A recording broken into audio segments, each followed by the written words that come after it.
अस्सलाम वालेकुम नाजरीन, मैं हूं अहमद मंसूर। मामला तेज़ी से आगे बढ़ रहे हैं। आज 24 जुलाई है और खबरें ये हैं कि दोनों तरफ से जो एक तरफ तो जाहिर बात है इस वक्त पीटीआई है, दूसरी तरफ हुकूमत वक्त है और रियासत और इस्टेब्लिशमेंट सारे गुत्थम गुत्था हैं।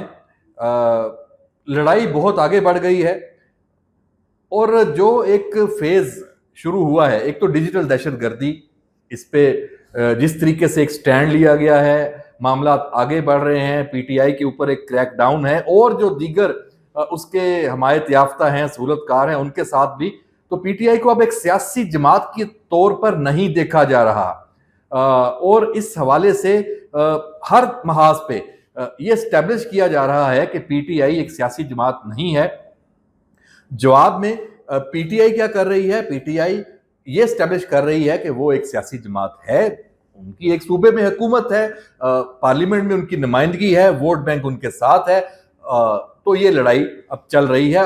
अब इसमें अगला जो दिलचस्प एक मरहला है जिसकी हम आपको खबर दे रहे हैं कि ये मैच जुम्मे का दिन, अगला जुम्मा जो भी आ रहा है, उसमें ये भरपूर मैच आपको देखने को मिलेगा और इसमें तहरीक इंसाफ के खिलाफ जो एक्शन है, तहरीक इंसाफ की रियासत, फौज, इदारों के खिलाफ जो कैंपेन है, डिजिटल दहशतगर्दी का जिसको नाम दिया गया है, उस हवाले से जिस तरीके से कुछ गिरफ्तारियां भी हुई हैं, केसेस भी बने हैं और हुकूमत ने पीका एक्ट को भी एक्टिवेट किया है।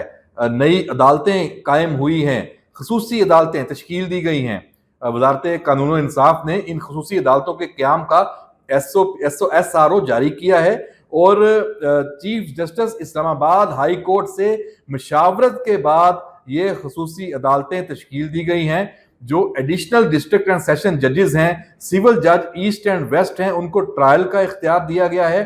जो सेक्रेटरी इत्तलात पीटीआई रऊफ हसन, जिनको पीटीआई का जो दफ्तर है, सेटअप है, जिसमें ये इल्जाम लगाया गया, FIR में भी ये है कि पाकिस्तान के अंदर और पाकिस्तान से बाहर जो जिस तरीके से एक रियासत मुखालफ बयानिया अदारों के खिलाफ डिजिटल दहशतगर्दी का जो एक प्लेटफॉर्म था, उसको रऊफ हसन चला रहा था, उसके ऊपर ये इल्जाम है। उससे उसका जो ट्रायल है वो भी पीका एक्ट के जो कायम करदा ये अदालतें हैं उसमें होने की तवक्को है। ये फैसला कहीं हुआ है हुकूमत की सतह पे और पेशरफ्त है, बड़ी पेशरफ्त है।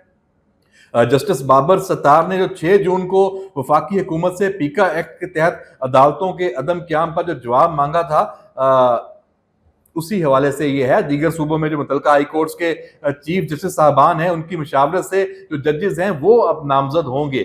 बहुत अहम डेवलपमेंट है, लेकिन इसके बाद अब क्या होगा?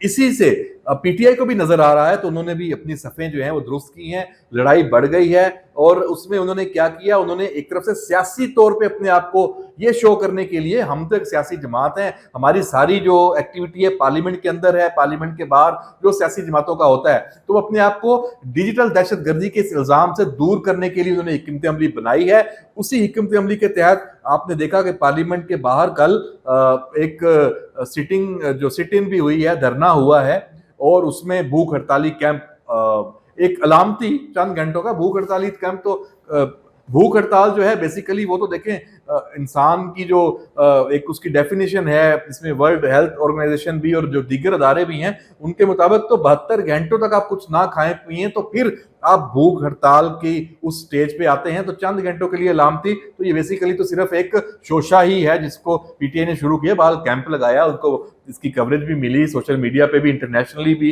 तो एक और काम उन्होंने शुरू किया बरतानवी पार्लियामेंट के बाहर, और बरतानवी पार्लियामेंट में बहस भी है, वहां भी एक कैंपेन लॉन्च की है।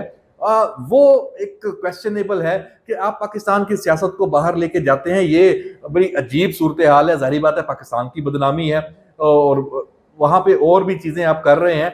तो लेकिन इसको हमें भी ये खबरें आई हैं वहां से कि बरतानिया में भी इसको कोई अच्छी नजर से नहीं देखा जा रहा कि जो दुनिया के दीगर ममालिक हैं वो अपनी जो मुल्क की अंदरूनी सियासत है उसको वो बरतानिया के अंदर लेके आ रहे हैं।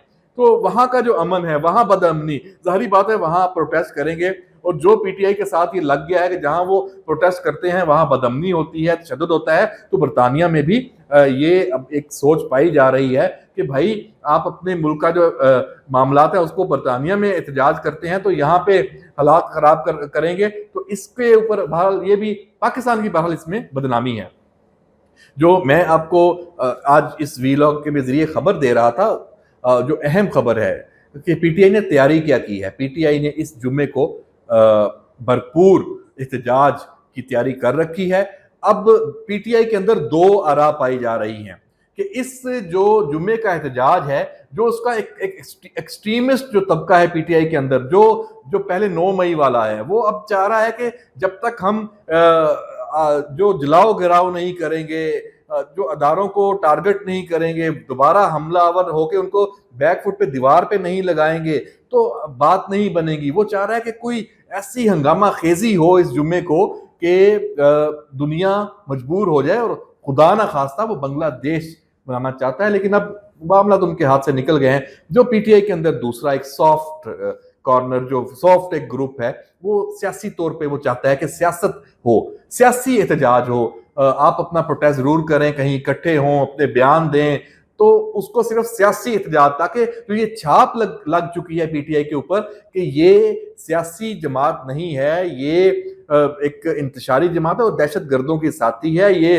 रियासत मुखालफ है, ये इसका जो ये आईन और कानून से मावरा इकदाम चाहती है, तो ये छाप उससे निकले। तो ये अभी 1-2 दिन में इसका फैसला होगा कि कौन सा ग्रुप हावी होता है। आपको भी अंदाजा है कि उसमें कौन कौन से दोनों ग्रुप इसमें शामिल हैं। तो बहरहाल ये जुमेरात तक ही डिसाइड होगा, गेम ऑन है। जुमे को पीटीआई किस तरह का एहतजाज करती है, क्या वो एक सियासी जमात के तौर पे एहतजाज रिकॉर्ड करती है, उनका राइट है। अगर उनको किसी चीज से पे एतराज है, उनके मुतालबात हैं, तहफुजात हैं, बिल्कुल उनका राइट है, एहतजाज करें। लेकिन अगर वहां गालम गलोच होती है, उसी तरह सोशल मीडिया के ऊपर अदारों को टारगेट किया जाता है और वो ग्रुप हावी हो जाता है जो मुल्क से बाहर है, और अमेरिका में जो सोशल मीडिया का जो नेटवर्क है, डिजिटल दहशतगर्दी का जो जबरान है, वो उसको देख रहा है। पाकिस्तान में अभी रऊफ हसन को पकड़ा गया है, और बाकी मामला और जो उधर से शवाहद आ रहे हैं बड़े वो इंटरेस्टिंग भी हैं, और मैं समझता हूं कि अफसोसनाक और खौफनाक भी हैं। तो बहरहाल जो पीटीआई के मामलात हैं, जुम्मा बड़ा अहम है। जुम्मे का तो बड़ा कहा जाता है ना कि जुम्मे का फैसला आ गया और एक और जुम्मा मुबारक। ये जुम्मा बड़ा डिसाइसिव होगा। ये जो कैंपेन है, ये रियासत के ऊपर भी, उसके लिए भी एक चैलेंज है, एस्टेब्लिशमेंट के लिए भी चैलेंज है। अभी डीजीआईएसपीआर ने प्रेस कॉन्फ्रेंस की है और उसमें एक जीरो टॉलरेंस की बात की है, अज़्म इस्तेहकाम की बात की है, और बहुत सारे एक ढके छुपे अल्फाज में भी और खुलकर भी बातें की हैं। तो वहां भी एक इम्तिहान है कि कैसे होता है। और जो सियासी हुकूमतों की नाकामी की बात है, उनके ऊपर भी एक इम्तिहान है कि वफाकी हुकूमत इसको कैसे लेती है। मामला बिगड़ने नहीं चाहिए, बिगड़ गए तो कहां जाएंगे, कहां जाके रुकेंगे, ये बड़ा सवालिया निशान है। हम आपको सब अच्छा की खबर नहीं दे रहे। इस मुल्क में इस वक्त सब अच्छा नहीं है। क्योंकि यहाँ पे इस वक्त जो एक सोच है वो नहीं पाई जा रही। वो सोच क्या होनी चाहिए? वो पाकिस्तान की सोच होनी चाहिए। पाकिस्तान के जो इश्यूज हैं, पाकिस्तान के जो चैलेंजेस हैं, उनको एड्रेस करने की सोच होनी चाहिए। किसी स्टेज पे वो सोच नहीं है। फौज को, एस्टेब्लिशमेंट को, अदारों को यही सबसे बड़ा जो एक शिकवा कह लें, उनका ये कंसर्न कह लें, और वो जिस नहज पे पहुंच चुके हैं और मामलात किसी के कंट्रोल में नहीं रहेंगे अगर आपने सबने अपने आप को ठीक नहीं किया। उसमें सिर्फ पीटीआई की बात नहीं है, सबकी है। और जो हुकूमतें हैं उनको ऑनरशिप लेनी है, उनको बाकायदा खड़े होना है, दिल से खड़े होना है। मुनाफकत नहीं करनी, मुनाफकत नहीं चलेगी। मुनाफकत आप ये नहीं है कि आप खड़े किसी के साथ हैं और आप एक्चुअली जो आपका जो अंदर है वो किसी और के साथ है। मैं इस पे किसी आपको माजी की एग्जांपल नहीं देना चाहता। खबर बड़ी ये अहम है, यही है कि ये जुम्मा, ये फैसला कुन है, ये तायुन करेगा कि आगे क्या होगा। और इस जुम्मे के बाद हम आपको इस टॉपिक पे बताएंगे। इंफॉर्मेशन बहुत है, मैच्योर होने का इंतजार है।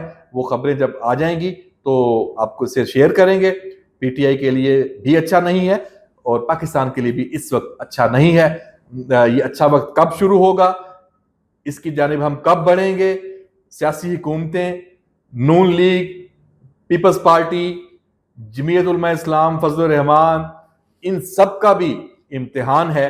ये इम्तिहान इस जुम्मे से शुरू होने वाला है। इजाजत दीजिए, अल्लाह हाफिज।